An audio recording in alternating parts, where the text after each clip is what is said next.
It's the Wilk Report. I'm Michael Wilk, coming to you from Cleveland, Ohio, with some news on the merger of Viacom and CBS and what it could mean for Star Trek. Got a lot to unpack here, so let's go ahead and get down to business. CBS and Viacom to reunite in victory for Sheri Redstone.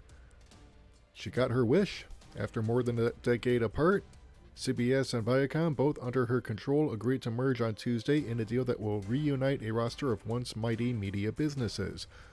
Viacom's Paramount Film Studio and MTV and Nickelodeon cable networks will be added to the broadcast giant CBS and the book publisher Simon & Schuster.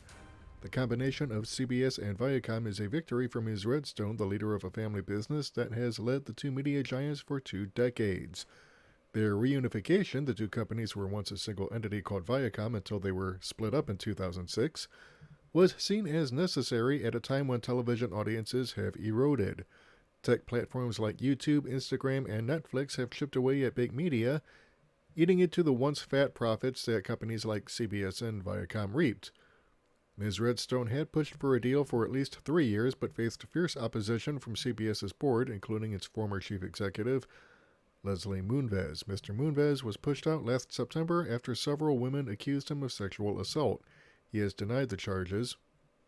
Ms. Redstone will be chairwoman of the combined company. Now, Viacom's chief executive, Robert M. Bakish, will lead the combined company, which will be called Viacom CBS. And Joseph Ianniello, the CBS acting chief executive, will remain as head of a newly designated CBS unit, the boards of both businesses said in a statement. So basically what this means is Sheri Redstone is getting control of the combined company, and her preferred guy, Bob Bakish, will lead the combined company. And of course, according to Vox, yes, CBS and Viacom are merging, but they're still not big enough to compete with Netflix, Apple, or Disney.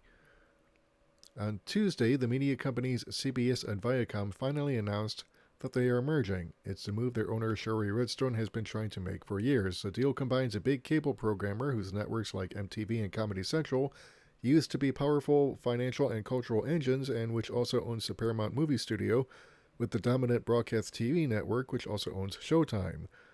But that's not enough in 2019. The next step for Redstone, according to people who work for her, tried to find other companies to merge with her newly merged company. The idea, CBS and Viacom, which used to be the same company but got split apart years ago, needed to combine to compete with the likes of Apple, AT&T, and Disney, which are all trying to compete with Netflix in the TV streaming wars. But while a combined CBS and Viacom is bigger, it won't be nearly big enough to compete with the really big video companies. If it seems like you've heard this before, you have. Industry pundits have been making arguments along these lines for years, and Rico laid it out a year ago back when CBS and Viacom were making one of their many merger attempts. The difference then was that the conventional wisdom, and what Redstone seemed to believe, though she never said this out loud, was that after CBS and Viacom were combined, they would get sold to a much bigger company. The new conventional wisdom is that combined CBS and Viacom will try to buy or combine with smaller companies. You can find logical candidates by looking at our handy chart, but if you don't like charts, here are some names. Discovery Scripps, which merged last year, AMC Networks, Sony's entertainment business, and Starz Lionsgate. There is a logic to positioning CBS Viacom as a consolidator, and I can get to that in a second, but first it's important to point out that the reason the merged company makes sense as a buyer and not a seller is that there doesn't seem to be anyone for CBS or Viacom to sell to.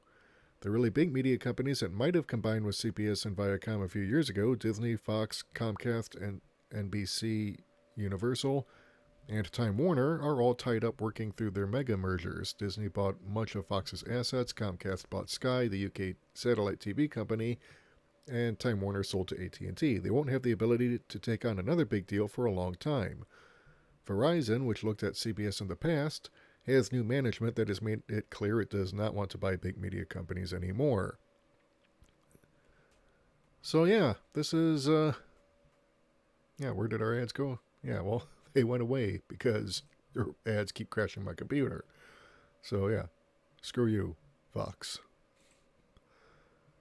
So, what could this merger mean for Star Trek? Well, for one, it means that the licensing mess that has prevented an actual Star Trek series from being made and from an actual Star Trek movie based on the original series and the Next Generation era TV shows, none of that is going to be a problem anymore going forward because Paramount and CBS are back under one roof.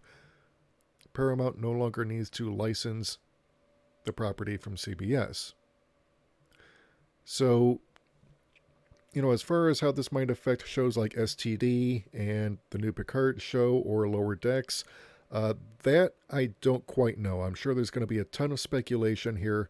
But if I were Sheri Redstone and I was looking at my Star Trek property and I'm looking at the numbers for CBS All Access and the relatively low viewership numbers for STD and the Twilight Zone reboot, if I were her, I would be looking to make some major changes.